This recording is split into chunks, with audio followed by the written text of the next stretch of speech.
Welcome to the new Lifeboat Hour. I'm your host, Carolyn Baker, and today we are not going to talk about climate change. Absolutely no way are we going to discuss climate change. Now, before you decide that I've sold out and moved to Washington, D.C. to work for the Trumpian Environmental Pollution Agency, let me clarify. We're not going to talk about climate change today because change is not what's happening. What's happening is something on order of magnitude far beyond the pathetic word change. What we need to talk about is climate trauma. And today we have just the person to discuss this with, Jiwa Woodbury, longtime advocate for Earth and old friend of the new Lifeboat Hour. He was trained in psychology and environmental law, and he manages two blogs, Planetary Hospice and Eco-Psychology Now.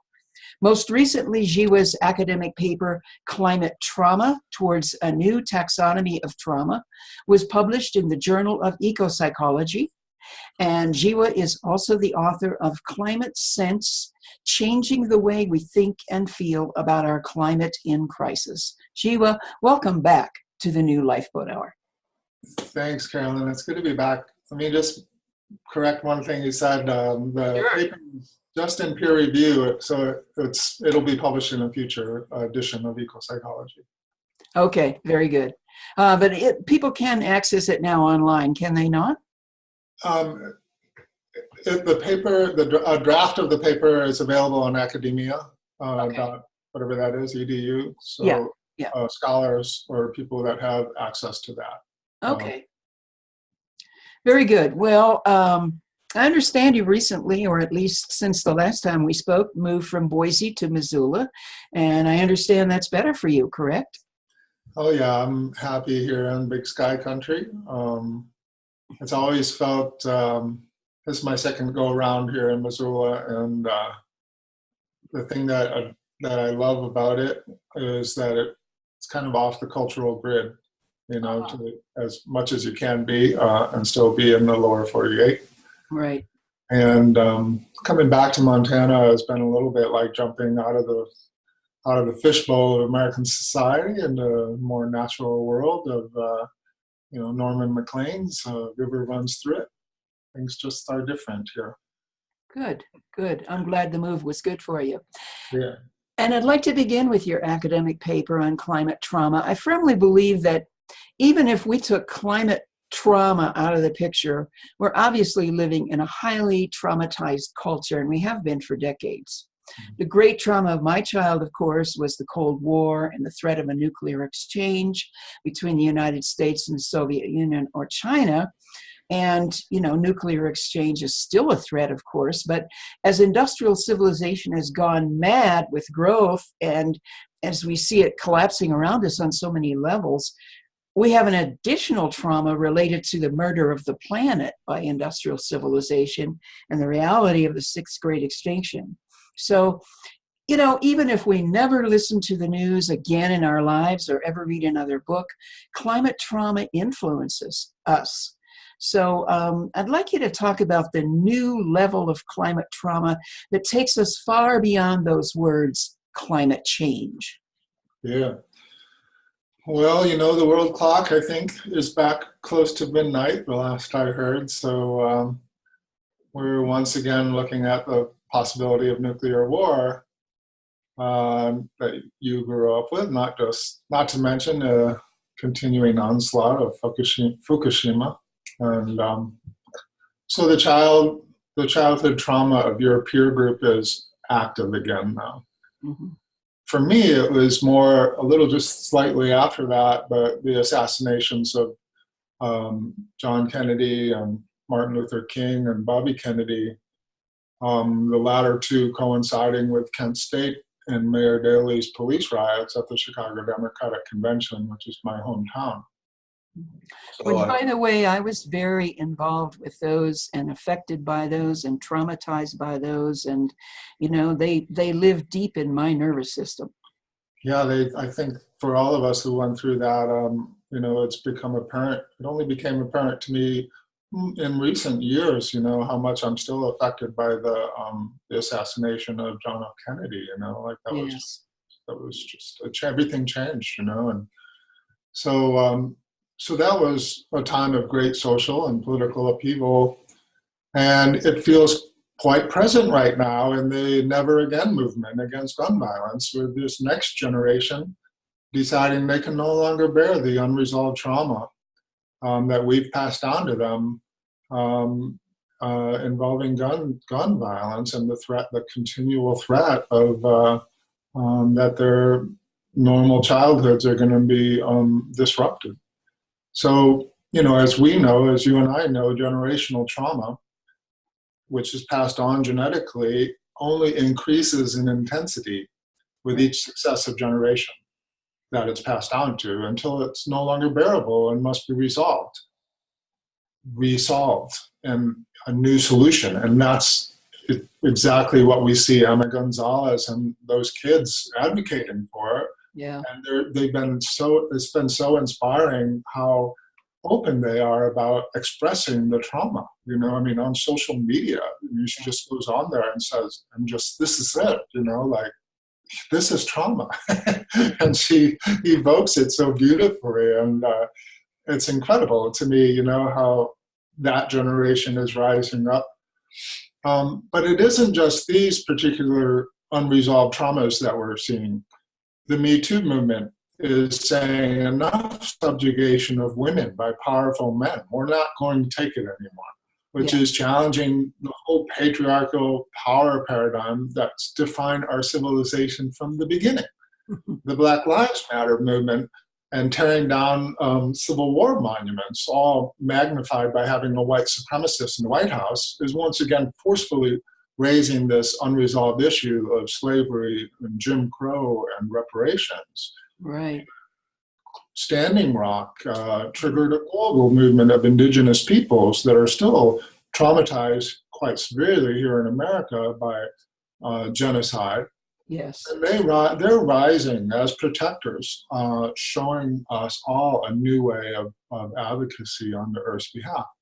And, you know, I could go on with the Israeli Likud party is reviving the Shoah, only this time they're the perpetrators and the Palestinians are being dehumanized. And, you know, this is all necessary from my perspective, and quite welcome, to be honest, this maelstrom of social chaos, in which it finally struck me like a thunderbolt. Of course, the continuing and accelerating assault on our biosphere from poisonous gas being constantly emitted into the oceans and atmosphere is itself trauma. Mm-hmm. And permit me just to explain this connection, you know, how all of those social movements and reviving of past traumas led me to this sudden realization, because it'll, I think, for your listeners, will sort of bring home what I mean by the term climate trauma. So one thing that Western psychology, one of the few things, no, I'm kidding, Western psychology has gotten right about trauma after a century of denial, is that when we experience trauma, all our past traumas become present. Yes. That's a key insight in this context. So keep it close in mind as I continue. What we've been calling climate change meets the definition of trauma to a T. Yep. In fact, one of your neighbors out there, psychotherapist Benjamin White, has observed that climate change seems to embody a trauma response on a grand scale. The greatest trauma on the grandest scale is the way he puts it. And for those in the audience who are not psychologists, this isn't rocket science. It's something we know in our hearts to be true. Yes. The Greek word trauma, or wound, originally referred exclusively to bodily insult or injury. But it was the study of sexual trauma that gave rise to modern psychology in the West. And today we understand trauma to mean experiences or situations that are emotionally painful and distressing, and that overwhelm our ability to cope, leaving us feeling powerless. How have we missed this? What we've been euphemistically calling climate change isn't just trauma, Carol. That's an entirely new form of trauma. Yes, absolutely. What I would technically call a superordinate form of trauma, which means it subsumes all other forms. As White said, the greatest trauma on the grandest scale. And what distinguishes climate trauma from all the traumas that have come before is not just the scale, which is all inclusive, even altering the natural chemistry of the oceans, but it's constant, not episodic. Yes. There's no getting away from climate trauma. Mm. There are lots of strategies for avoidance, including just focusing on the symptoms or the science. But because of this unique characteristic of climate trauma, its ever-present nature, it's triggering all of our past traumas and giving rise to this cascade of social movements and forcing us to grow up or fade away. So when Naomi Klein said, "This changes everything," she really hit upon a fundamental truth about climate trauma without having yet recognized the nature of the beast. It really does change everything. But those changes are merely symptoms triggered by the pervasive, ever-present nature of climate trauma. So when this thunderbolt struck me, I realized from a psychological standpoint, this changes everything. We've been going about it all wrong. Well, you know, I love what you're saying, and there's something you just said in there that just grabbed me. I think you said something like science as addressing the symptoms. Can you say more about that? Well, yeah, we know the science is settled. Okay, there's no controversy. The only question that science is like, how is science able to keep up, with the full scale of climate change, how fast the climate is changing and everything that entails, and they're scrambling. But how much do you need to focus on the rate of melting glaciers or the rate of permafrost, or how much do you actually have to focus on that to know, oh, this is trauma? And why would you continue to focus on that if the science is settled, unless you were actually trying to keep it at an intellectual level, trying to continue to convince yourself that it's something out there, at the polar caps or in Siberia or something like that, rather than just accepting that this is happening and going inside and looking at how that feels, in your heart and what effect that's having on you, and dealing with your own trauma, right? Well, it's so much why easier. focus on the trauma out there if it's triggering all the trauma in here? But that's that's kind of the whole secret of dissociation, is that you find some way to keep it away so that you don't actually have to process it. Yeah. It's sort of like, I just love what you said, dissociation, and we'll talk more about dissociation, but, this addiction to the scientific data versus how do I feel about this, or what is this doing to me and all living beings,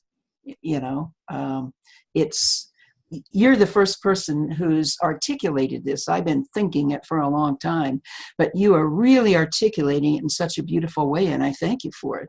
Well, it's a natural response, especially if you're a scientist and you have this scientific materialist worldview where everything is an object, and you're in here and the world's out there. It's a great strategy for keeping the climate crisis at arm's length. Absolutely. Well, in your paper, you write about some of the indelible marks of trauma that are being left on us as a culture and as individuals. And would you talk about some of those, please? Well, there's a number of ways to think about that. So let me begin with the nature of the assault, Yeah. uh, in which we are, for the most part, both perpetrators and victims. So we're talking about gassing ourselves and all of life, for that matter. And a big part of the problem here is that there's this 40-year time lag between gases that we emit and the consequences of those emissions. Right. So we should think of it as a holocaust that is unfolding in slow motion. Mm-hmm. We may not have numbers tattooed on our arms, but we are nonetheless indelibly marked by the horrors of accelerating extinction events, the disappearance of insects and songbirds, Mm-hmm. and the knowledge or intuition that we are right now creating a hell on earth that will be experienced by Emma's generation and her children and Right. our own progeny. So we have examples similar to this that we can look to with cultural trauma. Though climate trauma is like cultural trauma on steroids. So cultural trauma occurs when members of a collectivity or a community feel they have been subjected to a horrendous event that leaves indelible marks upon their group consciousness, marking their memories forever and changing their future identity in fundamental and irrevocable ways. And an example of this in recent times is 9/11, which we all here in America experienced sort of together. Right. Or even more recently, the election of Trump. But if we apply these same criteria to the climate crisis, then you get a good idea of what I mean when I say that climate trauma is a superordinate form of trauma. Mm. So let's go back to that definition of cultural trauma. It occurs, and put it in terms of climate trauma. It occurs when members of a collectivity or community, in this case, all living beings on the planet, that's pretty inclusive, Yeah. feel they've been subjected to a horrendous event. Well, that's the end of life as we know it. Yeah. That's pretty horrendous. It leaves indelible marks upon our group consciousness. Here in America, we're now aware that the American dream, as we've always known it, is dead. The idea that we continue to pass on a better world to the next generation, that is the American dream. Right. Nobody is fooling themselves anymore in thinking that they're passing on a better world to their children and grandchildren. It's just the opposite. So that's a pretty indelible mark, considering that's our national identity. And so marking their memories forever and changing their future identity in fundamental and irrevocable ways. It's interesting that only recently we've acknowledged, scientists have acknowledged that the Holocene era of 11,000 years has ended. Mm-hmm. And we are entering into the Anthropocene era, geologic era.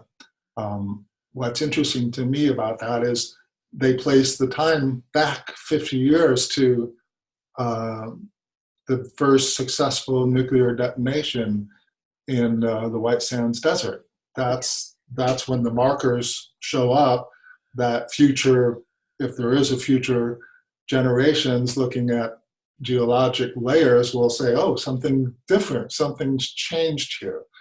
And so that is a very wonky sort of scientific, but very significant way of saying civilization as we know it has ended. The Holocene is the time when civilization emerged. And to say that has ended, and now we're entering on a new era that is totally going to be shaped by, or is being shaped by, our actions. Calls into question fundamentally our identity. You know, what have we become? So that's that gives you just a taste of what this trauma is triggering. Well, yeah, and that just leads me right into the next thing I wanted to point out, which is this wonderful phrase that you keep using in the paper, which is calling into question what it means to be human. Because we have no guarantee of any kind of future, and that reality is the elephant in the room in every human interaction. And I love those words, and I wish you would say more about them, please. So the climate crisis is not a political crisis. I'm sorry to inform our listeners, there will be no political solution. It isn't a technological crisis. There will be no technical fix. It's a spiritual crisis. It's another way of saying that is it's a moral crisis. We are intimately connected to our mother, the earth. Everything is interconnected. Everything's interdependent. And this has been one of the key insights that has emerged during this crisis. 50 years ago, if I said interdependence, nobody would have known what I was talking about. Right. Unless they were Buddhists. Many, but now, that's just, it's an interconnected world. Everything depends on everything else, and that's just the given. Many of us felt grief recently at the passing of Sudan, the last male member of the northern black rhinoceros species. Yes. He spent the last years of his life under constant armed guard. If you ever saw pictures of that, it's so sad. Yeah.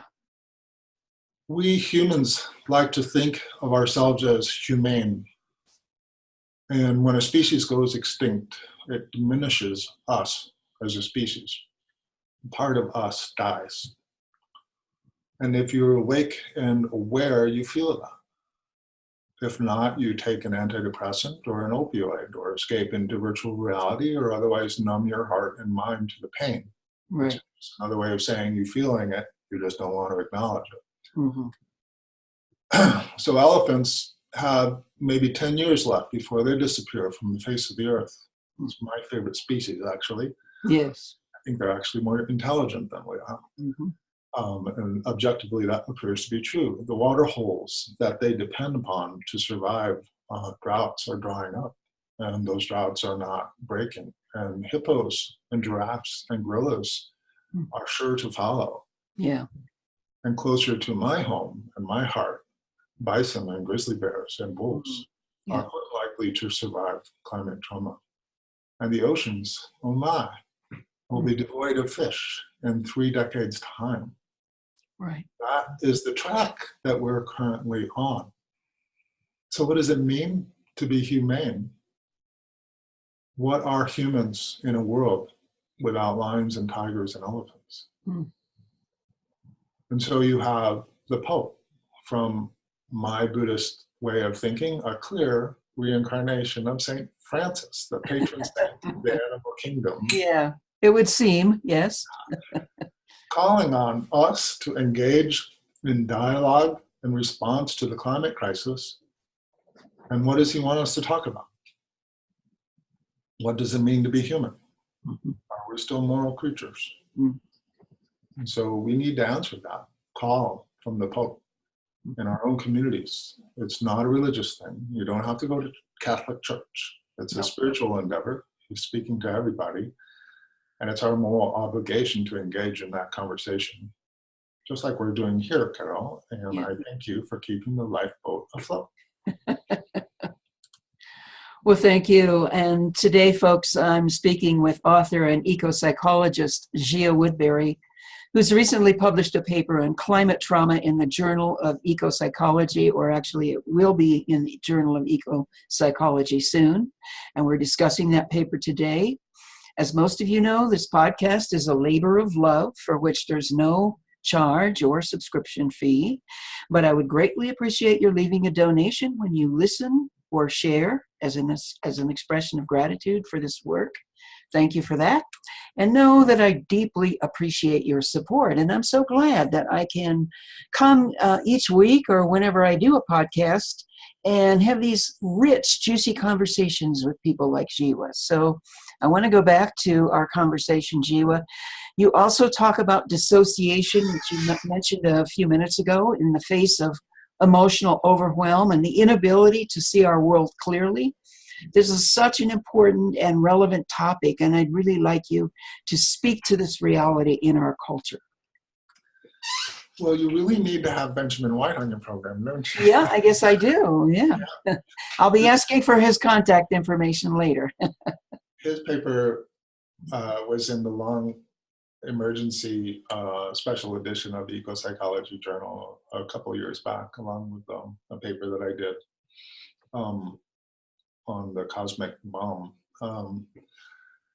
So he says he describes dissociation as the human capacity to mentally escape an insufferable reality. Yeah. And then he goes on to point out basically that this is much more relevant to the climate crisis than the dead horse of climate denial. Right. We're all in denial when it comes to climate trauma. Just referring to it as climate change is proof of that. Absolutely. Because of dissociation, which we don't tend to talk about, we haven't even gotten to the first step of recovery, which is acknowledging that this is a personal crisis. It's not just another social issue. Think about post-World War II America we grew up in.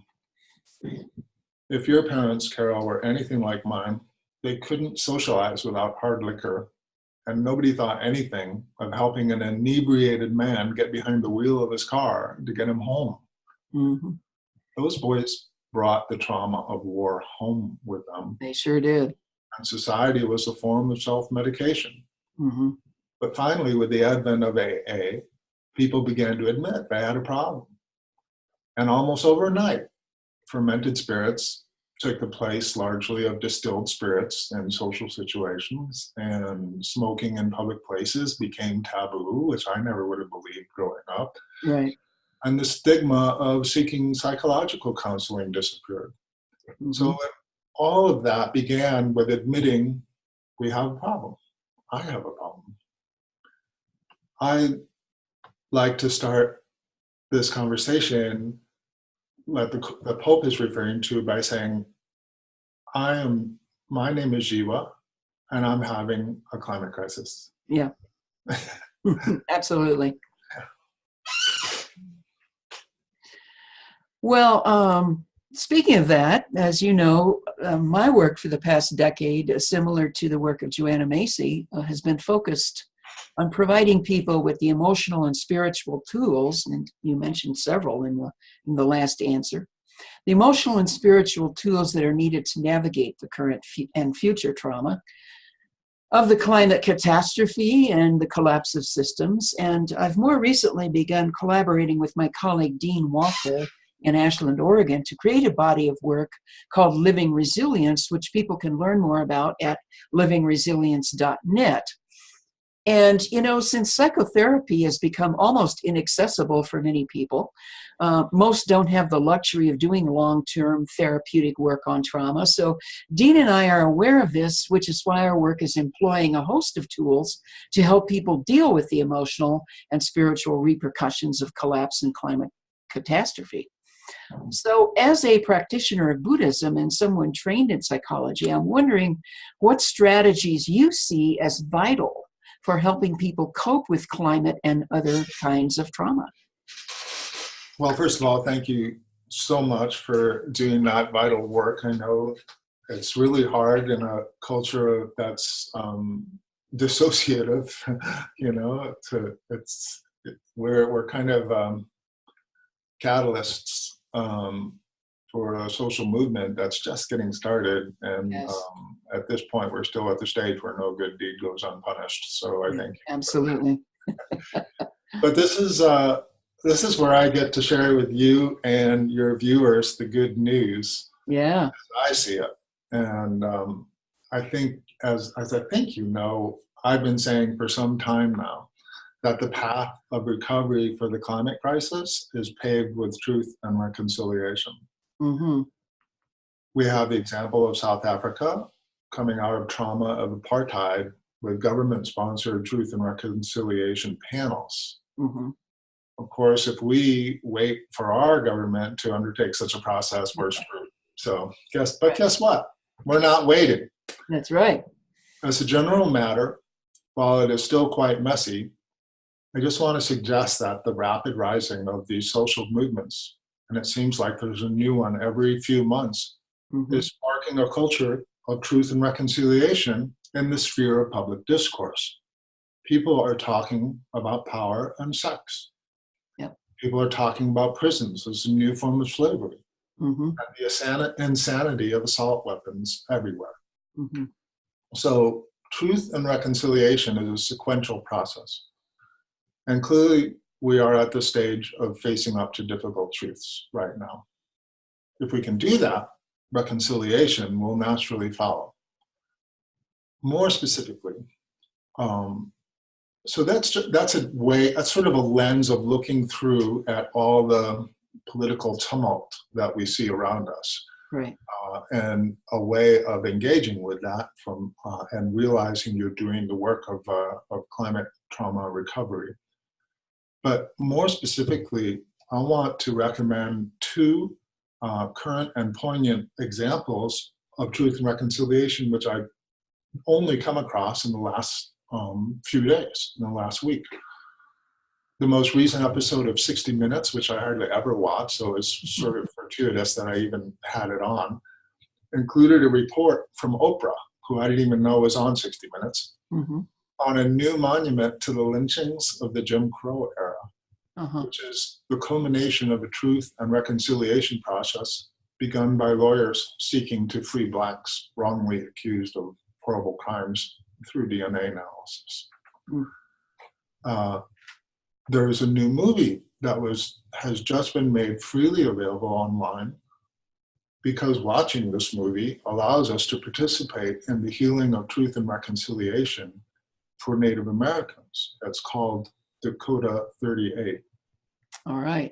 Thank It's a beautiful story about a member of the Dakota tribe who suffers from PTSD from Vietnam, having a prophetic dream that prompted him to lead a pilgrimage to the site of the largest single execution in our history, when Abraham Lincoln ordered the hanging of 38 members of the Dakota tribe.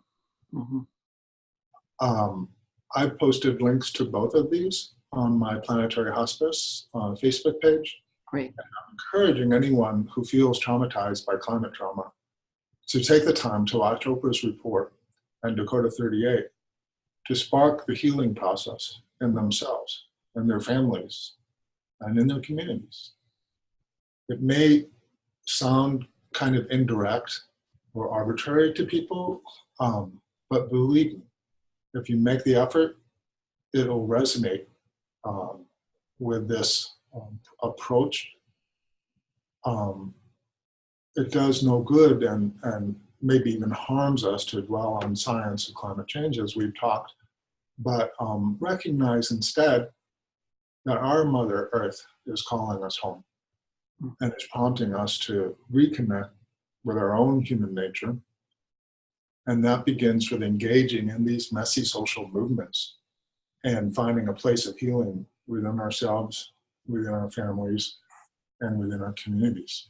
I firmly believe that this is necessary work to clear the ground, so to speak, facilitate the emergence of actual solutions to the climate crisis.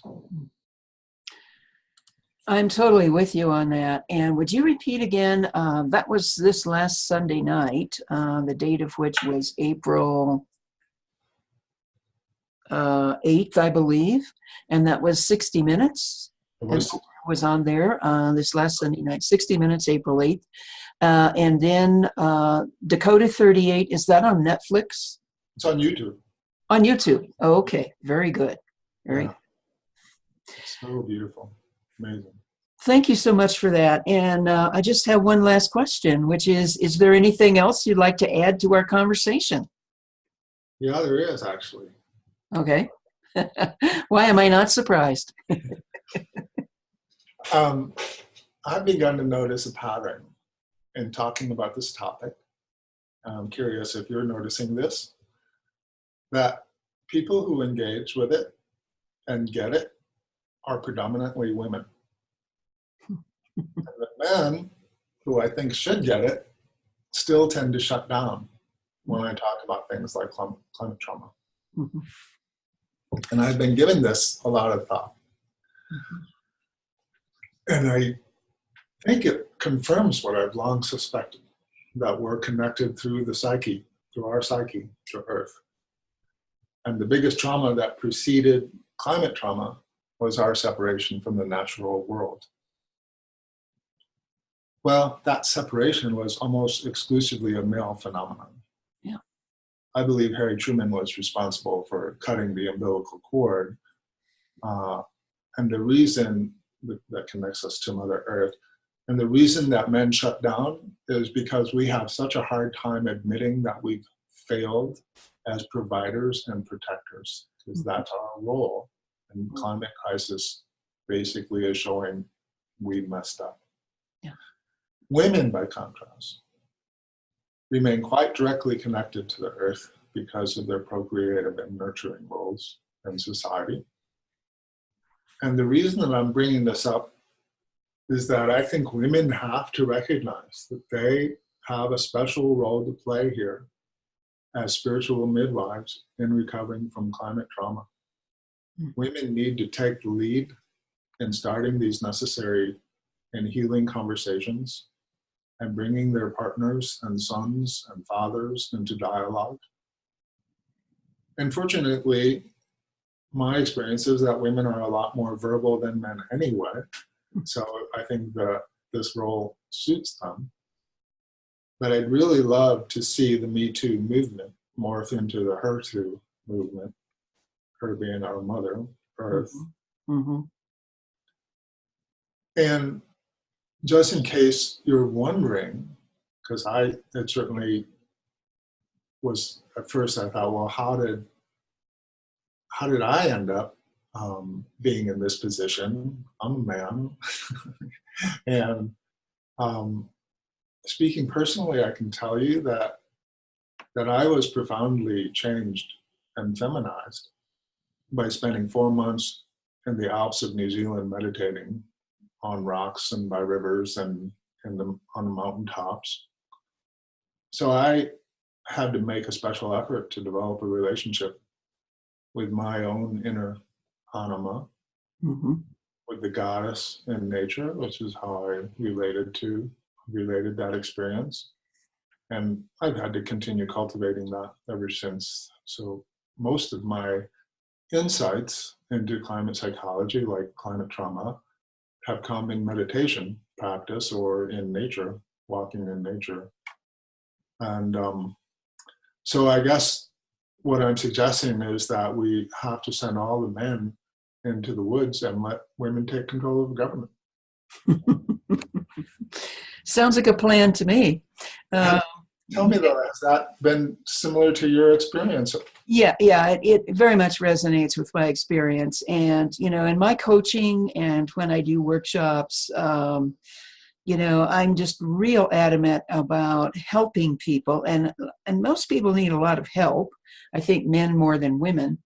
Helping people just become familiar with Earth intimacy, because people want to go out and they want to analyze, and well, there's this species and that species, and I'll take my notebook and write this down, and I'll think, and I'll be up here, and I'll be, planning my stock portfolio or whatever while I'm walking in the, and it's like, really, this as an eco-psychologist, helping people get into that intimacy with Earth that we've lost is profoundly life-changing. And the only sane response is, I got to do something. I've got to get involved in these reconciliation processes. So yeah, I totally resonate with what you're saying. And thank you for that. Yeah, I think it's really important to recognize that men are more traumatized in a way than the women are. The women might feel it more deeply, but that's only because they're more in touch with that. And it's a problem, I mean, it's not universal, obviously. There are a lot of men in the movement, but it's really important, I think, for the women to recognize that they have a special responsibility as the nurturers and as the procreators, yeah, and yeah, and for men to be humble about it, and to recognize that we have to make a special effort to feel that connection. It's always been that way in indigenous cultures, I think, for the most part. You talk to somebody like Oren Lyons, and, in those cultures where you have the clan mothers and the women decide if anybody's going to go to war, and if they don't get the women's approval, it's not going to happen. That whole reverence for the feminine that we see in so many indigenous cultures that we just absolutely don't have in our own. Yeah, it's part of the problem. I mean, this is in a way, this is in a very big picture, the climate trauma is a symptom of that, split in the roles of men and women, Absolutely. It also makes sense that women are better at dealing with trauma because of birth. I mean, it's part of, you have a lot of experience with bringing something precious and vital out of a process that's incredibly traumatic and messy. Yeah.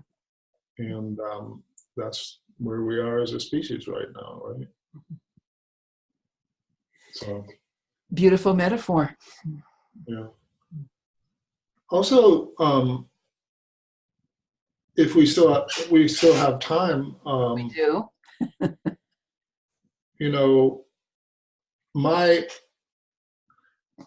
My sort of training began with the study of thermodynamics in college, and math and science fascinated me in theory. I just didn't want to apply it. But thermodynamics was sort of something that I got. And ever since then, I've been fascinated by quantum physics and following it. And this is actually really relevant to the climate crisis, because one of the main obstacles to recovery is the scientific materialist worldview that sees nature as an object or a resource instead of a life source. Yes. And objectifies everything, including people. And the quantum, the current or the long-time Newtonian scientific materialist worldview is out of date. It's rather stubborn. It's still the way we've been conditioned to see the world.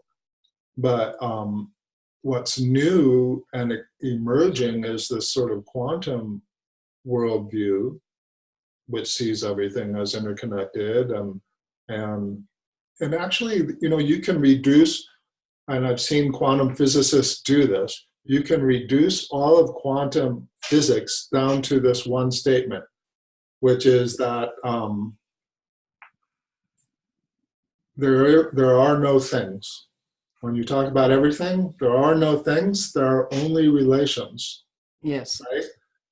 And that's why the climate crisis is a crisis of relations, and why the solutions to the climate crisis will be relational, like changing the way we relate to each other, as we're starting to do with all these social movements, as we're being called to do. But there's an interesting, and I can't remember her name now, but there's an interesting social theorist who has written about quantum activism. Mm. So we get really distressed because we're like, the climate is changing really fast and it's accelerating and we're not doing anything. And we're continuing to do the same thing that got us into this mess, and we're never going to be able to get out of it. There's this 30-year time clock. We're all so screwed, right? Right. But that's actually, I think, coming from the scientific materialist worldview that sees relations in a linear way, instead of the world we live in, where like population growth is exponential, and change happens like this. We never seem to see it coming. I mean, who predicted Harvey Weinstein would be like destroyed overnight, right? Because of what he's been doing forever, or that the Me Too movement would emerge overnight. Who thought the Soviet Union would fall, like the way it did, almost overnight? We see this again and again with the way change happens. And the way it happens is slowly, and then all at once. Right.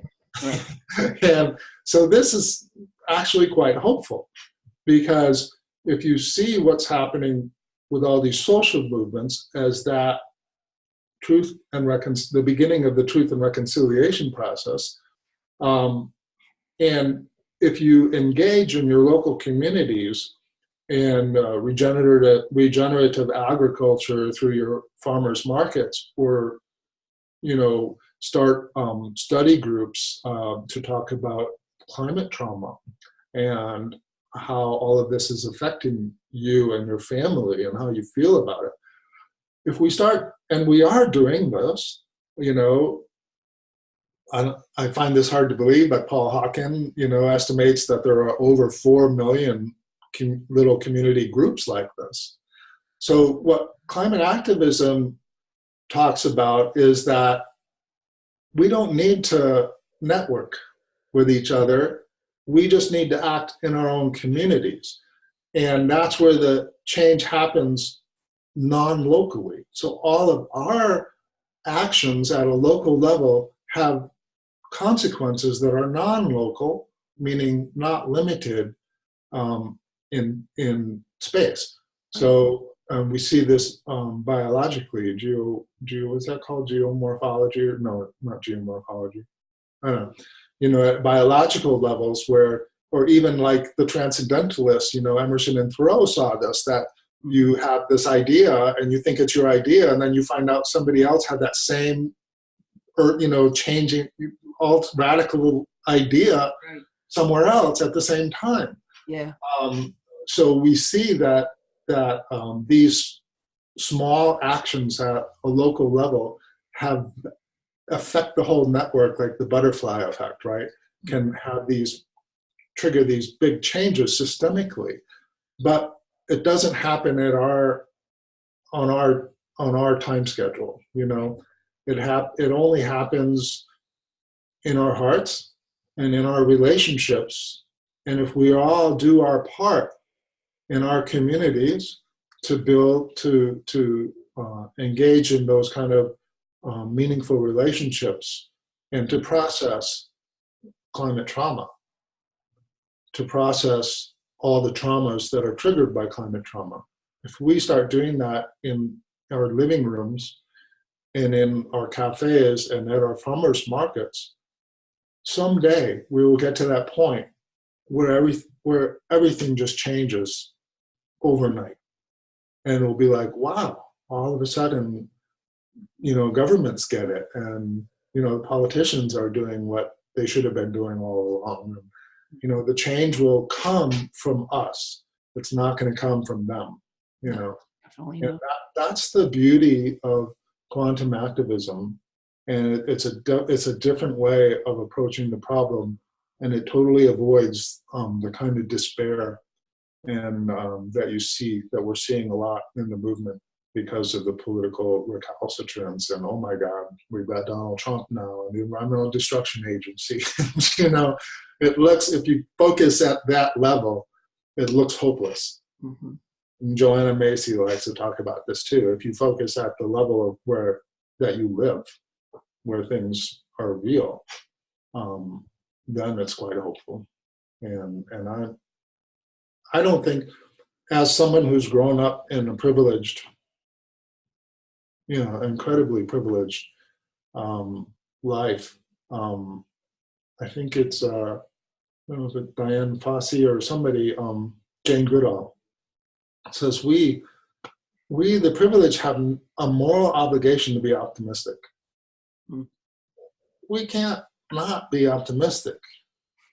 You know, you call it what you want, but and I don't know. I mean, I don't know about you, but I know we're in for a lot of dislocation. We're already seeing it on a global scale with migration, mass migration, and I happen to think, you know, the population is unsustainable, and we're going to have a population crash, and things are going to get really messy, and it's going to be really easy to project all of that into a very dystopian future.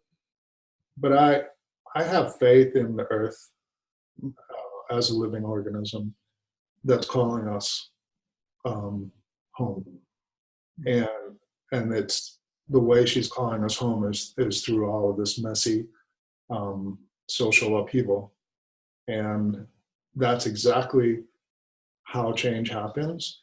The more chaotic things are, the higher the potential there is for systemic change to happen. So when right now I'm speaking like today, we're seeing a potential for incredible chaos. Our president is Dr. Chaos. I mean, that's his response to everything, and he's projecting that outward into the world, and it's scary. But we as a people evoked Donald Trump. Whether we want to recognize that or not, mm-hmm. we knew somehow intuitively this is necessary. Yeah. And nobody can go to sleep. And everybody's on hyper arousal right now with climate trauma, and Donald Trump is the ringleader of chaos, and he will not succeed. He will end up being an agent of the change that needs to happen, because that's why we're here, because the earth is a living organism, and we're just simple human beings having a climate crisis, you know. So I'm short-term pessimist and long-term optimist. Yeah, I remember Margaret Wheatley's words in her book Perseverance. Yes, thank you. I'm neither an optimist nor a pessimist. That's her. That's the quantum activist woman, right? Absolutely. Yeah, exactly. Yeah. Thank you. Thank you. Thank you, Jiwa, and thank everyone for being with us today. It's been my great pleasure to have this conversation with Jiwa Woodbury, whom I consider an ally, a brother, a spiritual warrior, and friend. Please visit his Facebook page and his blogs, Planetary Hospice and Eco-Psychology Now. Thank you so much, Jiwa, for joining me today, and thank you for all of you for tuning in to the new Lifeboat Hour. Until next time, stay well, stay safe, and stay awake. Mm-hmm.